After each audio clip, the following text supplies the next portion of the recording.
नमस्ते बच्चों। आज हम 5वीं कक्षा का पहली इकाई का 13वां पाठ पढ़ने वाले हैं। इसका नाम है पहचान हमारी भाग 2। इससे पहले हमने पहचान हमारी भाग पहला भी 1 पढ़ चुके हैं। यहाँ पर क्या करना है, लेकिन केवल देखना है और उसे सुनना है, समझना है, यही काम यहाँ पर करना है। तो अभी ये पाठ शुरू होने से पहले सभी बच्चों ने अपने अपने हाथों में पेंसिल लेनी है, जिसकी सहायता से यहाँ पर जो भी कठिन शब्द होंगे उन कठिन शब्दों को हम किताब पर ही लिख लेंगे। जब भी हम पढ़ेंगे तो उसका अर्थ हमें यहाँ पर फौरन समझ में आना चाहिए। तो चलो हम पढ़ना शुरू करते हैं। यहाँ पर पहले क्या दिखाया गया है? पहले चित्र में यहाँ पर एक पैर है और पैर के पिछले हिस्से में ये जो दिखाई देता है इसे हम ईडी कहेंगे। तो एड़ी का मतलब एड़ी का जोर लगाना, ये कहावत भी है, यानी बहुत जोर लगाना, बहुत ज़्यादा जोर लगाना, इसे एड़ी का जोर लगाना ऐसा भी कहते हैं। तो एड़ी का मराठी में क्या मतलब होता है, सोचिए। हाँ, बराबर, क्या होता है? इसे कहते हैं टा च। तो यही लिख लेना है आपकी किताबों में भी। इसके बाद दूसरा एक और प्राणी यहाँ पर दिया गया है, जिसे हम क्या कहते हैं? सोच लिया? इसे कहते हैं हत्ती। तो वैसे तो ये शब्द भी, इसका उपयोग भी हिंदी में होता है, लेकिन दरअसल ऐरावत का मतलब क्या होता है? हाथी। ऐरावत हिंदी शब्द है और हाथी इस शब्द को भी हिंदी में यूज करते हैं, लेकिन ये हाथी मराठी भी शब्द है। तो इसके बाद हम तीसरे चित्र की ओर चलते हैं। यहाँ पर ये क्या है? यज्ञ। तो इसे हम यज्ञ ही कहते हैं, इसमें तो कोई बदलाव है नहीं, लेकिन मराठी में इसे यज्ञ कहते हैं। लिखने में बिल्कुल सेम है, लेकिन ये जो ज्ञ शब्द है इसे हिंदी में ज्ञ कहते हैं और मराठी में ज्ञ कहते हैं। तो इतना ही दोनों में फर्क है, तो इसे याद रखना है, समझ लेना है। इसके बाद अगले चित्र की ओर हम आते हैं। यह है एकता। तो एकता तो ये भी मराठी ही शब्द है और हिंदी में भी इसे उपयोग में लाया जाता है। एकता के बाद ऐनक। ऐनक यानी चश्मा।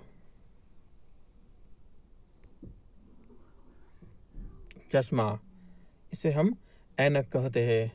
इसके बाद वन। ये वन का मतलब होता है जंगल। तो इसे भी पेंसिल की सहायता से किताब में ही लिख लेना है। इसके बाद तराजू, ये भी मराठी शब्द है।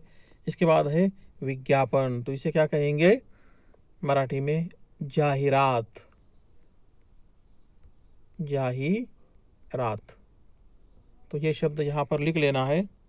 विज्ञापन का मतलब होता है जाहिरात। ओढ़नी, इसे मराठी में भी यूज करते हैं। बैल, ये भी मराठी में यूज होता है शब्द। मेज, मेज का मतलब होता है टेबल। मेज का मतलब होता है टेबल। ये भी हमें किताब में लिख लेना है पेंसिल की सहायता से। गाजर मराठी शब्द है। या यहाँ पर ये जो गुड़हल है इसे हम क्या कहते हैं? जासवंद। जासवंद के फूल का नाम हिंदी में क्या है? गुड़हल है। तो ये हमें याद रखना है, उसे बार बार पढ़ना है। इससे ये हमारे दिमाग में छप जाएगा या हमें पूरी तरह याद रह जाएगा। अगला है ओखली। ये ओखली, तो ओखली को हम क्या कहते हैं? ऊ ख ड़। ओके, तो यहाँ पर ये भी लिख लेना है। और यहाँ पर एक शब्द है गढ़। इसे हिंदी में गढ़ कहते हैं, हम मराठी में गढ़ कहेंगे। तो ये दोनों शब्द अपने अपनी किताबों में लिख लेनी है। ओखली का मतलब होता है उखड़ और गढ़ का मतलब होता है गढ़। आगे चलो। आगे औरत। औरत को हम मराठी में क्या कहेंगे? बाई।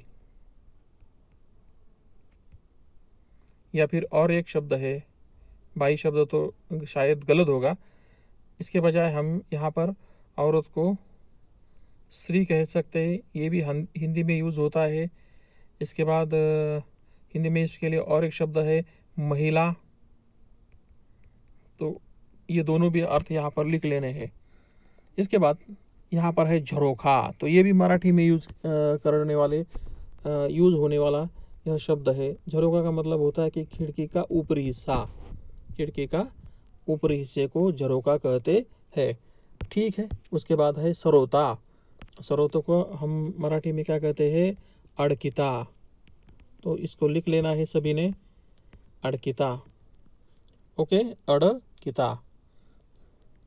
इसके बाद नीचे यहाँ पर कुछ शब्द है, ये है औजार, तो औजार को हम मराठी में क्या कहेंगे,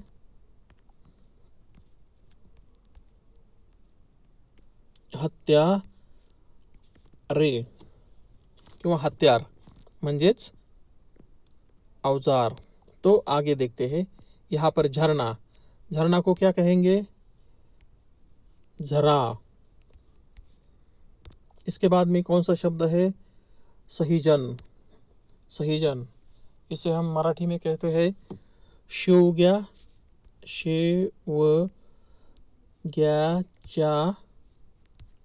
शेवग्याच्या शेंगा, शेवग्याच्या शेंगा। अशा प्रकारे इस तरह ये सारे शब्दों का अर्थ हमने यहाँ पर जान लिया है। ये इकाई पहली का पहचान हमारी भाग 2 है। इसमें से जो चित्र दिए गए हैं और उनके नीचे उनके नाम दिए गए हैं, उनका अर्थ हमने यहाँ पर समझ लिया है। तो आगे यहाँ हमें पढ़ने के लिए दिया है, तो मेरे साथ आप भी पढ़ेंगे। जल, एक, गढ़, वह, और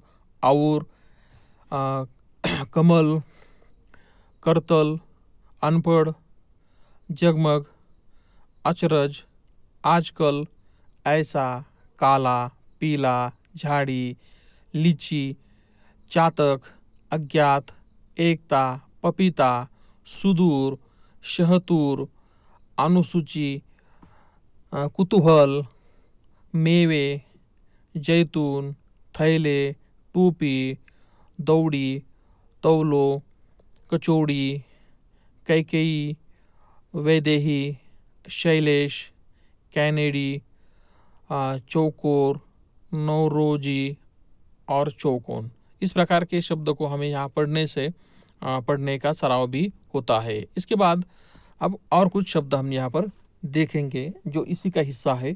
पेज नंबर हम 19 पर आ रहे हैं, तो 19 पर देखिए, यहाँ पर और कुछ शब्द दिए गए हैं।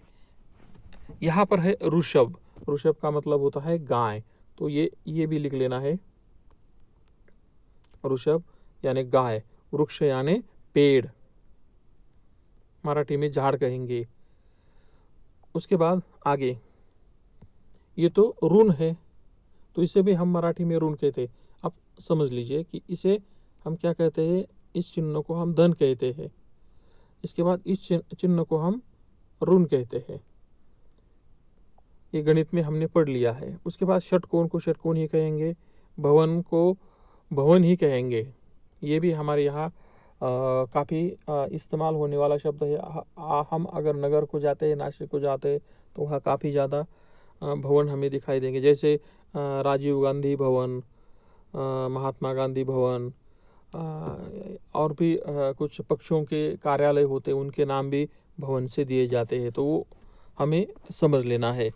उसके बाद यहाँ पर है क्षमा, तो क्षमा भी ये मराठी शब्द में काफ़ी यूज़ किया जाने वाला शब्द है, तो ये भी ठीक है। अंबर का मतलब होता है आकाश, ये लिख लेना है, अंबर का मतलब आकाश। हमने काफ़ी समानार्थी शब्द देखे हैं, इसलिए आपको समझने में कोई दिक्कत नहीं आएगी। अंगूठी, तो अंगूठी को भी हम अंगूठी ही कहते हैं। ऑटो को ऑटो ही कहा जाता है। इसके बाद और भी कुछ शब्द है, अंतरिक्ष को अंतरिक्ष ही कहा जाता है। बकरी, बकरी को हम मराठी में शेड़ी कहते हैं, शेड़ी, तो ये भी लिख लेना है। हाँ, यहाँ पर एक नया शब्द है अंगीठी, अंगीठी का मतलब होता है शेगड़ी, तो ये काफ़ी ध्यान में रखने वाला शब्द है शेगड़ी। ऑक्टोपस, ऑक्टोपस को तो अंग्रेजी में भी वही नाम है, हिंदी में भी वही है और मराठी में भी वही है। श्रवण यंत्र, तो इसको भी श्रवण यंत्र मराठी में भी कहते हैं, तो इसमें कोई ध्यान में न आने वाले कोई बात है नहीं। मनुष्य, धनुष्य, ये भी ठीक है। प्रातः, प्रातः यानी सुबह।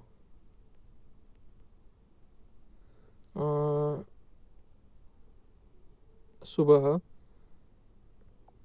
प्रातः यानी सुबह, या फिर हम मराठी में पहाटे भी कह सकते हैं।